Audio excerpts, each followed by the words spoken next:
Salam l'équipe, salam la team des Z, j'espère que vous allez bien. Lors de cette vidéo, on va parler des propos qu'a tenu Jamel Belmadi lors de la dernière conférence de presse d'après-match Algérie-Guinée suite à la victoire des Verts. Il a tenu lors des 10-15 dernières minutes, il a abordé le volet tactique, euh, le niveau du football africain, etc.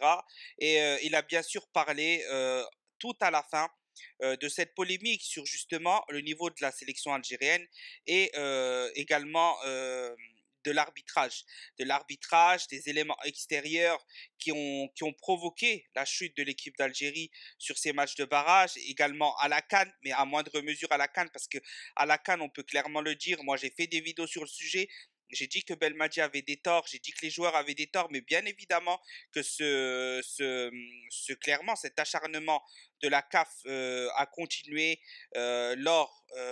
après la CAN 2019, la victoire des Verts, et bien sûr s'est intensifié au fil du temps, notamment lors de la CAN et ensuite notamment lors des barrages où ça a été la goutte de trop. Il est revenu sur ça. Donc on va essayer de voir ce qu'il a dit à peu près et on va essayer de commenter tout ça. Et je vous invite donc à réagir aux commentaires aux propos tenus par le sélectionneur national Jamel Belmadi. Est-ce que vous êtes d'accord avec lui? Pas d'accord? Etc. etc. Donnez votre avis, bref, sur tout ça. N'hésitez pas à liker la vidéo, partager, commenter et vous abonner si ce n'est pas déjà fait. Bon, comme je vous ai dit, il a exactement tenu comme propos, donc il a parlé justement que pour lui, l'équipe d'Algérie, bon, il a commencé par citer l'exemple des barrages. Il a cité l'exemple des barrages où il a rappelé, pour ceux qui l'avaient oublié, que l'Algérie était la seule équipe du top 5 à aller être gagner son match à l'extérieur. Le Maroc ne l'a pas fait, le Sénégal ne l'a pas fait, le Nigeria ne l'a pas fait, l'autre équipe, je ne sais plus c'était qui, le Mali ou la Tunisie ou le Mali, un des deux, ne l'a pas fait. Seule l'Algérie est allée gagner son match à l'extérieur au Cameroun, dans un match très difficile, mais où tactiquement on était bien en place, malgré qu'on s'était déjà plaint de l'arbitrage qui était ce jour-là. Joshua Bondo, c'était l'arbitre mis en place et on a vu sur le but de Slimani qui reste figé pendant une minute parce qu'il se dit merde, comment il a réussi à mettre cette barre transversale et rentrer le but au fond. Alors que moi je fais tout là pour essayer de trouver l'astuce pour pouvoir les saboter discrètement. Malheureusement pour lui, on était très très bien en place. Il a réussi à mettre un jaune sur Ami Ben Sebaini, alors que simplement parce qu'il prenait trop de temps pour une touche, bien évidemment, c'est certainement à cause du but qui l'a refroidi et qui l'a totalement énervé. Donc il s'est emporté sur les cartons. Bref, c'est pas grave. Et au Cameroun, il s'est passé ce qui s'est passé.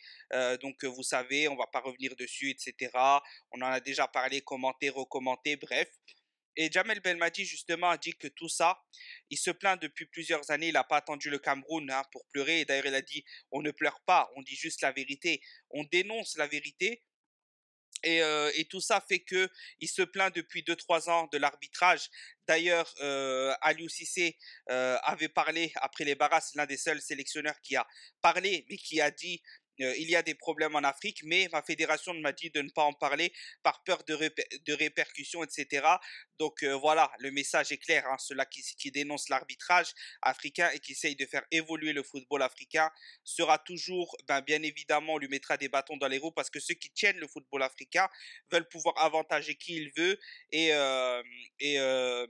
défavoriser qui il veut.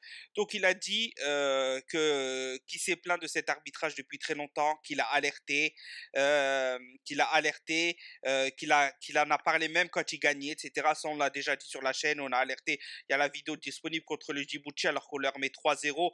J'ai fait une grosse vidéo critique contre l'arbitrage du Djibouti et notamment contre les joueurs aussi du Djibouti, bien évidemment, qui certainement à 100% ne sont pas neutres dans cette histoire. Bref, ça, on va pas revenir dessus maintenant. Et il a dit que il aurait aimé avoir ne serait-ce qu'une seconde de répit en termes d'arbitrage lors de ces matchs. Une seconde. Ça fait 2 ans, 3 ans que les arbitres épuisent l'Algérie jusqu'à arriver à ce moment fatidique où ils ont envoyé l'arme fatale justement à Gassama et qui a fait le travail. Pour ceux qui ne connaissent pas Gassama, ceux qui veulent faire semblant que la corruption n'existe pas en Afrique, alors déjà qu'elle existe dans le football en général et que l'Afrique est certainement le continent le plus corrompu au monde, ça c'est quelque chose de connu. Et vous pensez que donc dans le continent le plus corrompu au monde, la corruption d'arbitrage n'existe pas, d'accord? Bon, bref, et il a dénoncé tout ça. Gassama, comme j'ai dit, est connu pour être entre guillemets, l'arbitre le plus expérimenté dans la corruption parce que c'est un très bon arbitre, on l'a déjà dit. Et il est tellement bon qu'il sait totalement comment corrompre les matchs sans être inquiété par les règles, sans que ça soit trop visible et que ça soit très malicieux, très vicieux. Et il l'a fait parfaitement. Bref, Jamel Belmadi, moi je le salue pour ça. Il lâche pas l'affaire, il est toujours dans sa vision des choses. Il a bien sûr dit qu'il était là pour faire quelque chose d'encore plus grand, de devenir encore plus fort et cette fois en ayant ce paramètre-là en compte, agir en conséquence sur ce paramètre-là pour que l'Algérie, il le dit indirectement, arrive encore plus haut et que lui, il est là parce qu'il sait qu'ils peuvent arriver encore plus haut. Donc voilà, moi, je félicite le sélectionneur Jamel Belmadi de toujours dire ces choses-là, de ne pas lâcher, d'être certain que sans cet arbitre-là, on sera en Coupe du Monde. Ça, c'est une chose dont les Algériens, 90% des Algériens sont convaincus à 100%. Alors oui, il y en a des gens qui ne sont pas allés aussi loin, etc. Ça, on vous l'accorde. Il y a des gens qui ont arrêté, ils ont dit voilà, c'est fait, c'est fait. Il y en a, ils ont même dit c'est à cause de la touche, ceci, cela. Non, non, c'est un tout. C'est depuis toi 2 ans, 3 ans qu'on est harcelé arbitrage, arbitrage, tacle, pas faute, kung-fu, bagarre, ce que vous voulez, karaté, etc. C'est pas du foot. Des fois, c'était très très loin d'être du foot. Et malgré ça, on a dominé l'Afrique de 2019 à fin 2021. Même notre record, on l'a pris en 2022 face à la Sierra Leone. On était encore sur un match d'invincibilité.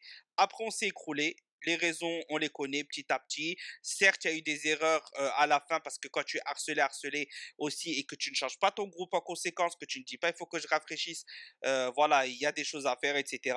Mais quand même, on sait où est la vérité. Donc n'hésitez pas à aller revoir cette conférence de presse si vous ne l'avez pas vue. Ça se trouve dans les 5 dernières minutes, vous trouverez tout ça. Et n'hésitez pas à me dire ce que vous avez pensé des paroles du sélectionneur national, etc. etc. J'espère que la vidéo vous aura plu. Si c'est le cas, n'hésitez pas à liker, commenter, partager. Vous connaissez la chanson, Selem l'équipe et Tahia l'Algérie.